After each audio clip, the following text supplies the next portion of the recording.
Hey y'all, it's me, Jen. Welcome to Sober Like Me, my YouTube channel where we discuss addiction, sobriety, recovery, obstacles, and how to get your life back under control to a happier you. If you'd like to hear more topics about getting sober, if the things that I discuss really interest you, go ahead and click that subscribe button. Today we're going to talk about the Almighty Serenity Prayer. Very simple, yet very effective tool that I use to help me regain focus of what I should be paying attention to, what is important, and most importantly, what is under my control.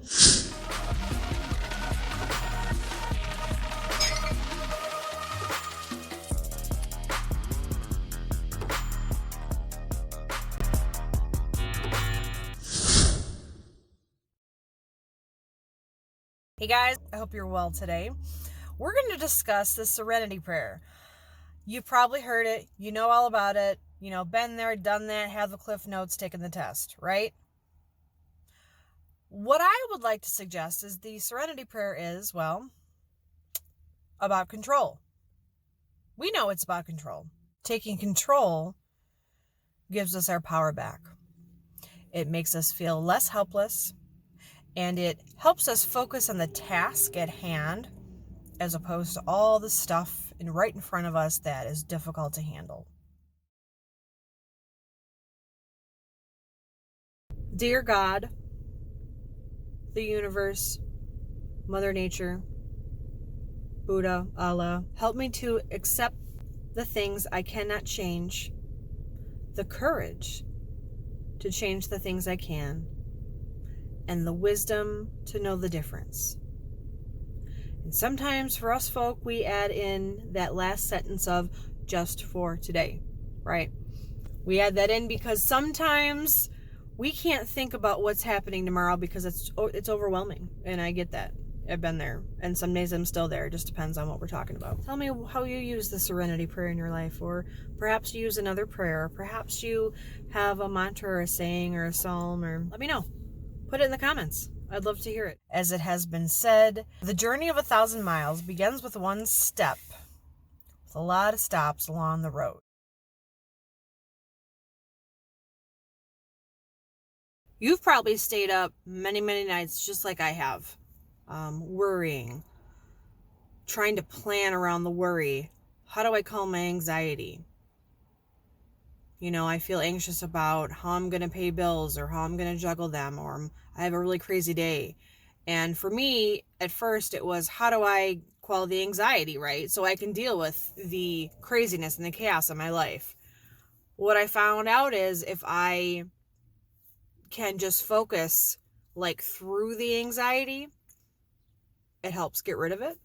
I schedule my anxiety. So Saturday morning from 8 to 8:15, I'm allowed to worry. And I usually push it off for a week. By the time that I get to the scheduled worry, my worry's gone because I've already had to find other ways to deal with it.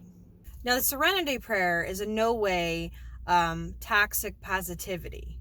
I'm not just saying here, chin up, things are going to be fantastic, because I believe the Serenity Prayer is a really good way to kind of realistically look at issues, problems, and how to solve them. Because if you're trying to solve a problem over something you don't have any control over, you've already been defeated, right? So for instance, when I lost my nursing job and career and eventually license, even though I was taking the right steps at the time that I thought to maintain everything, I was the one that chose to drop from the state mandated programs. The decision did not come from, I'm done, screw this. It came from, I can't afford this. And if I can't afford to support my family and do this program, what happens next? And so I decided that it was of my best interest to drop the program, but it was also my choice to continue to be sober. I could have dropped and given up and said, forget it, I'm just going to keep using because I didn't, get what I wanted, or it didn't go out the way I planned. Or I can say, you know what? Perhaps that ship has sailed, and perhaps this is Perhaps life is steering me in a different direction. Now, it wasn't easy for me to come to that conclusion. There was a lot of tears and anger and frustration. But at the end of the day, I had to do what I knew was right for my family, right? And so I had to say, okay, accept the things I can't change. What can I change? I cannot change the fact that of what had happened, right? Because at first I thought, well, I can't change that I'm in this program, and I can't, and I had all these I can'ts. I assessed the situation. What is really under my control?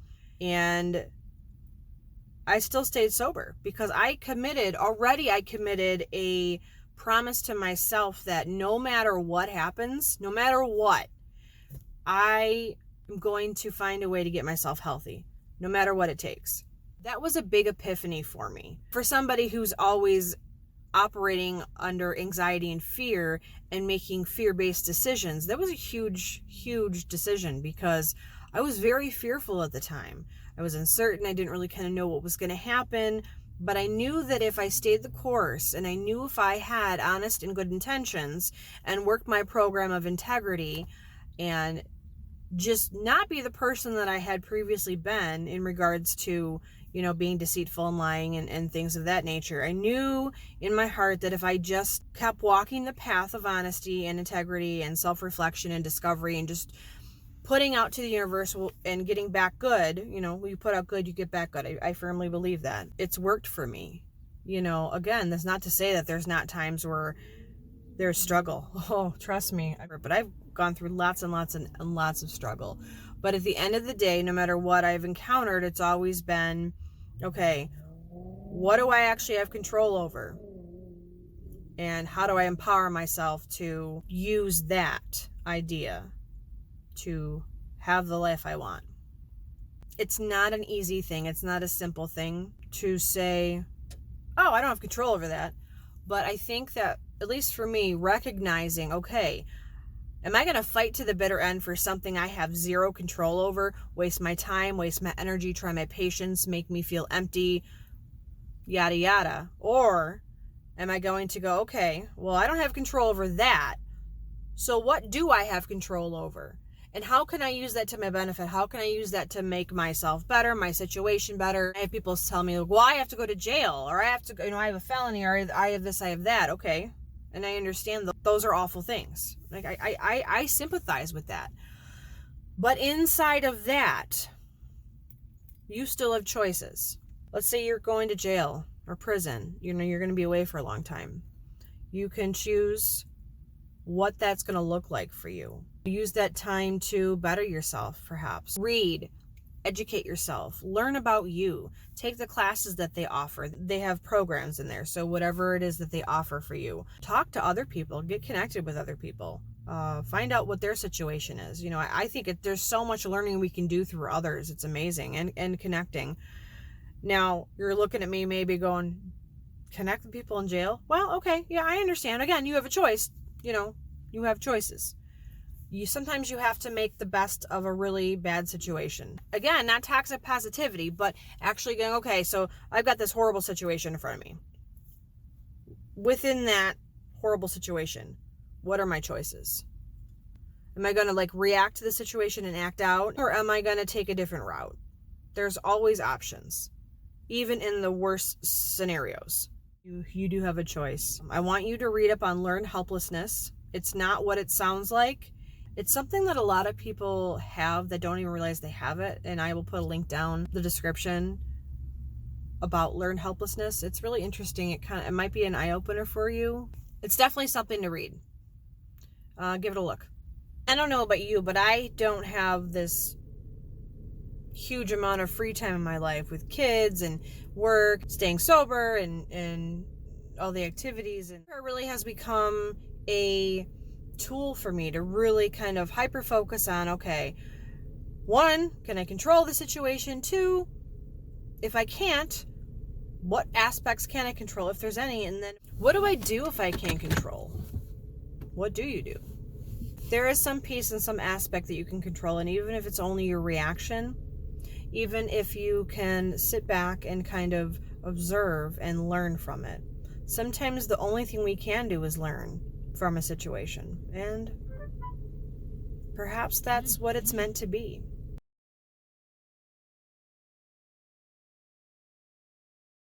In hindsight, there's so many decisions I've made where I'm like, yeah, I wish I could have a do-over. Like, can I have a reset button somewhere? Trust me, you know? And you probably hear us old folks say to the younger crowd that's watching, you know, youth is wasted on the young. Well, what that means is not that you're a waste of time. It just means that, gosh, I wish I knew all the stuff when I had the energy to do all the stuff, right? Because now, trust me, like sometimes my Serenity Prayer decision is, well, I can't change that I'm tired, but what can I do about it? No, I'm just kidding. There are things you can do. I really do think the Serenity Prayer fits into pretty much anybody's life and in most situations. Not all, but most situations. Thank you for watching Sober Like Me. My name's Jen. I'm a peer recovery coach, a person in long-term recovery from a substance use disorder. That's all I got today. And oh my gosh, look what I'm looking at. What are those, geese? Those are geese. There's geese. The goose friends, they have arrived. Ooh. And I'd love to be able to share with you. I don't like that. I don't want to think too deep. I haven't had my coffee yet.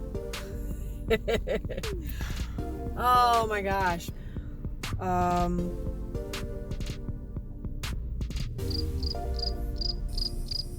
It's Friday. It's Friday. Okay. Is that a copyright infringement? I don't know. Oh, I'm in the Starbucks line and the lighting is bad. I am going to choose to not worry about the lighting, and I'm going to choose to be patient because being impatient doesn't feel good. Oh, and I turned the corner and I thought the light would be better, and it was not. Yeah, please. Let me tell you something. I hope your day is full of blessings, and I hope you learn a lot today. And if you need changes in your life, I hope that you can find the strength to decipher what you can control about that and what you can't, and find the power to do so. Even the littlest thing can change your life. Just remember that. We're not talking about big, huge things here. We're talking about little stuff.